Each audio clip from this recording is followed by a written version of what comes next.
காவேரி வந்து வண்டி ஓட்டும்போது வந்து டைவர்ஸை பற்றி நினச்சிட்டு இருக்கிறதால அப்படியே வந்து வண்டி எடுத்து போய் விட்டுறாங்க. அதனால காவேரிக்கு ஆக்சிடென்ட் ஆகிடுது. அந்த டைமில் விஜய் அவங்கள நல்லபடி பார்த்துக்கிறாரு. அவங்கள வீட்டுக்கு கூட்டின்னு வந்து அவ்வளோ அழகாக கவனிச்சுக்கிறாரு. இதை பார்த்த காவேரி மயங்கி போகிறாங்க. இந்த சூழ்நிலையில் விஜய் என்ன பண்ணுறாரு, எப்படியாவது வெண்ணிலாவை குணப்படுத்தணும் அப்படின்னு சொல்லிட்டு வந்து விஜய் டோட்டலாகவே மாறி வராரு. ஷேவ்லாம் பண்ணிட்டு வந்து அதே மாதிரி பழையபடி வந்து சின்ன பையனாக வெண்ணிலாவுக்கு ப்ரப்போஸ் பண்ணுற மாதிரி வேலையில் எல்லாத்தையுமே செஞ்சுட்ருக்காரு. இதையெல்லாம் பார்த்த காவேரி மனசு கஷ்டப்படுறாங்க. விஜய் வந்து தன்னை தான் மட்டும் தான் நேசிக்கிறாருன்னு நினச்சினேன். இப்போ என்னன்னா இப்படி பண்ணிகிட்ருக்காரு. அப்போது நேத்தெல்லாம் இங்கிட்ட நடந்துக்கிறதுலாம் பொய்யா, ஒன்றுமே புரியல எனக்கு அப்படின்னு சொல்லிட்டு காவேரி குழம்பி போகிறாங்க. இதை பயன்படுத்தி ராகினி என்ன பண்ணுறாங்க, வேறுமே காவேரியை இன்னும் குழப்பமடைய செய்கிறாங்க. இங்கே பாரு, ஓ மேலே காட்டினது ஒரு பரிவு கூட இருக்கேன்னு சொல்லிட்டு பரிவாக பண்ணியிருக்காரு. மற்றபடி பாரு, வெண்ணிலாவை தான் அந்தளவு லவ் பண்ணுறாரு. அதனால தான் அவளுக்கு பழைய நினைவுகளாக வரணும்னு சொல்லிட்டு பழையபடி மாறிட்டார். இதுக்கப்புறம் புது மாதிரி மாறவே மாட்டார். உன்னோட ஹஸ்பண்டாக இதுக்கப்புறம் வந்து விஜயை நீ மறந்துரு, இதுக்கப்புறம் வெண்ணிலாவோட காதலனாக தான் அவர் இருப்பார் அப்படின்னு நான் சொல்லி பயமுறுத்துகிறாங்க. இதெல்லாம் கேட்ட காவேரி என்ன பண்ணுறதுன்னு தெரியாமல் தவிக்கிறாங்க. இந்த சூழ்நிலையில் இங்கே என்ன பண்ணுறாங்க, சாரதா வந்து வீட்டில் எல்லாருக்கும் வந்து ஒரு முடிவு சொல்கிறாங்க. இந்த மாதிரி நம்ம வீடை காலி பண்ணணும் அப்படின்னு சொல்லிட்டு சொன்னோன்னே எல்லாருமே அதிர்ச்சி அடைகிறாங்க.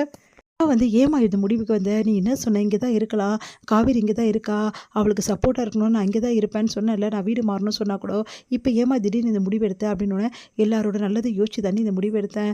நம்ம எவ்வளோ நாளைக்கு தான் இந்த சின்ன வீட்டில் இருக்க முடியும், வந்து பிள்ளைங்கள்லாம் பெருசாகிட்டு வராங்கல்ல, உங்களுக்கும் ரூம் வேணும், அதே மாதிரி வந்து இவளும் பெரியவளாகிட்டு வரா நர்மதாவும், அவளுக்கும் ரூம் கொடுக்கணும் இல்லடி, ட்ரெஸ் எல்லாம் மாற்றத்துக்கு செய்யறதுக்கு ரொம்ப கஷ்டமாக இருக்குது இந்த வீடு, அதனால் நம்ம வந்து பெரிய வீட்டுக்கு போயிடலான்னு.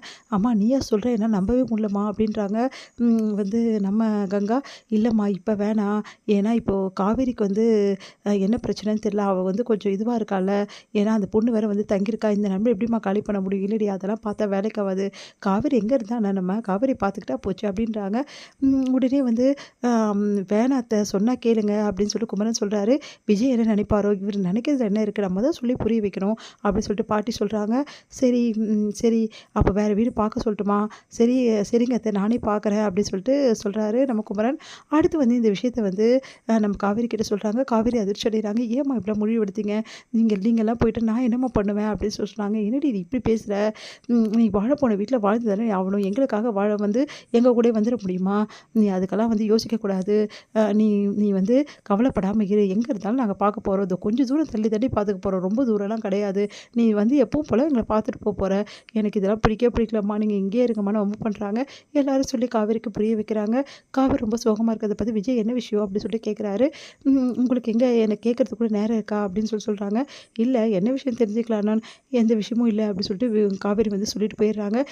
இவ ஏன் இப்போ பார்த்தாலும் கோவமாக இருக்கான்னு தெரியலையே, வெளில கூட வேற நான் வந்து பழைய நினைவுகளை எடுத்துகிட்டு வரதுக்காக தான் ட்ரை பண்ணிகிட்ருக்கேன், காவேரிக்கு வந்து பிடிக்காதுன்னு தெரிஞ்சு கூட பண்ண வேண்டியதாக இருக்குது, என்ன பண்ணுறது, வேறு வழி இல்லை, வெண்ணிலாவை இப்படியே பார்த்துட்ருக்க முடியுமா அப்படின்னு சொல்லிட்டு யோசிக்கிறார் விஜய்.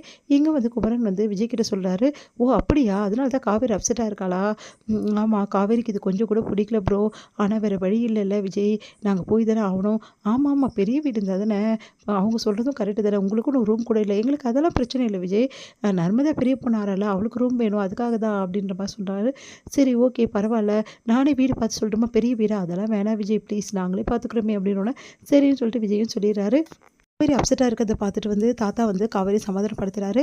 இங்கே பாருமா, அவங்க சொல்கிறதும் கரெக்டு தானே, உன் அக்கா மாமா எத்தனை நாளைக்கு தான் இந்த மாதிரி தனியாக இருப்பாங்க, நீயே சொல்லு, 2 பேரும் வந்து ஒன்றா வாழ வேணாவா, உன் அக்கா மாமா நல்லா வாழ்ந்தால் தானே குழந்தை குட்டிங்கன்னா அவங்க வாழ்க்கையே வரும் அப்படின்னோடனே, நீங்கள் சொல்கிறதும் கரெக்டு தான் தாத்தா, கொஞ்சம் புரிஞ்சுக்கடா, அவங்களும் நல்லா இருக்கணும் தானே உங்கள் அம்மா இந்த முடிவு எடுத்திருக்காங்க, நீ தான் அவங்களுக்கு சப்போர்ட்டாக இருக்கணும்னு சரிங்க தாத்தான்னு சொல்லிட்டு காவேரி போகிறாங்க.